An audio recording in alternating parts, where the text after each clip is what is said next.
Bien qu'elle s'en défende, Lucie Aubrac est une grande héroïne de la résistance. Professeure d'histoire géo, jeune mère de famille, elle s'engage dans l'armée des ombres dès le début de la guerre. En 1943, alors qu'elle est enceinte, elle fait évader 14 personnes, dont son mari, Raymond Aubrac. Ils partent ensuite ensemble pour Londres, rejoindre les troupes du général de Gaulle.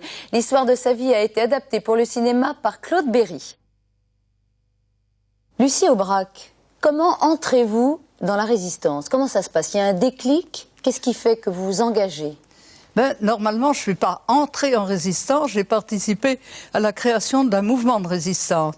Et ça, parce qu'il s'est trouvé que trois événements m'ont fixé sur la nécessité de défendre et son territoire et la démocratie.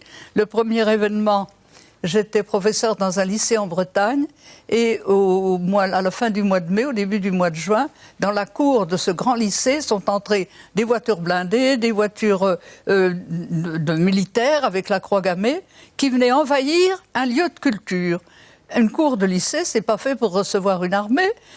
Il y a à l'intérieur de cette cour des gens qui font un enseignement et voilà que tout d'un coup on les met en face de la barbarie. Alors ça a été mon premier réflexe, si vous voulez, c'est un réflexe patriotique, et je trouve que ce mot est très beau, quoi qu'en disent certains qui veulent crâner. Et puis, le deuxième, ensuite j'étais professeur dans un autre lycée de jeunes filles, et la directrice s'appelait Madame Brunswick, c'était une femme de grande valeur, et à la fin du mois d'octobre, elle entre dans la salle des profs et elle nous dit « Mesdames », aux professeurs femmes, puisque c'était un lycée de filles dans ce temps-là, « je viens vous faire mes adieux ».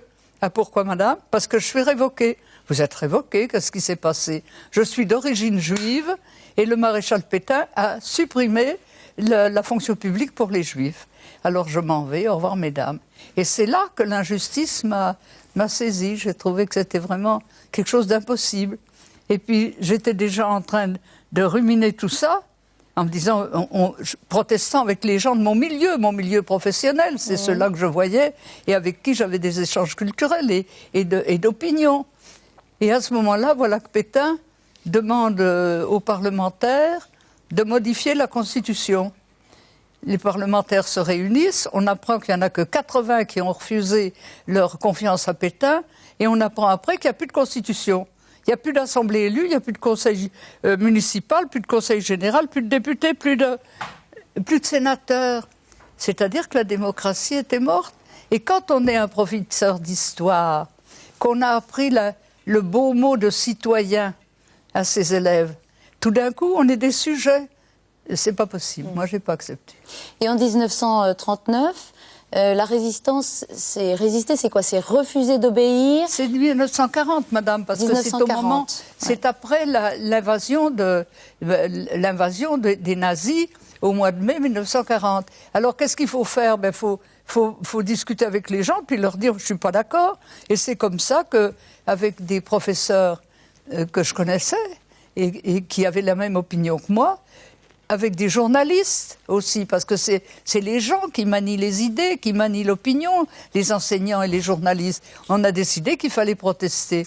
Et au début, la protestation, c'était des petits tracts, quelquefois même simplement écrire sur les murs. Et nous avons fondé, avec des professeurs et des journalistes, le mouvement qu'on a appelé le mouvement Libération. Et à ce moment-là, est-ce que vous réalisez les risques qui sont pris?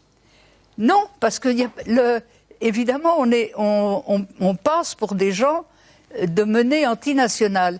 Mais on est quand même dans cette société qui était organisée depuis longtemps, un peu des notables, si vous voulez, des professeurs agrégés, ça courait pas les rues. Les grands journalistes non plus.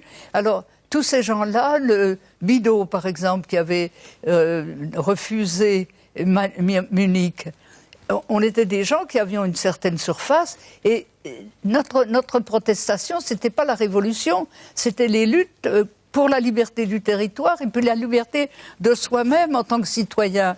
Alors, au début, c'était même pas les risques. D'ailleurs, on était si peu nombreux au début. Et c'est là qu'on s'est aperçu que si on voulait protester contre le maréchal Pétain et protester contre l'occupation nazie, qui se faisait de plus en plus pressante, il fallait que les gens soient informés. Et à mon avis, c'est une des choses très importantes a expliqué, c'est que l'information, c'est la base de la prise de conscience. Et la désinformation est une des choses qui fait qu'on accepte ensuite toutes les dictatures ou toutes les injustices ou toutes les occupations éventuellement.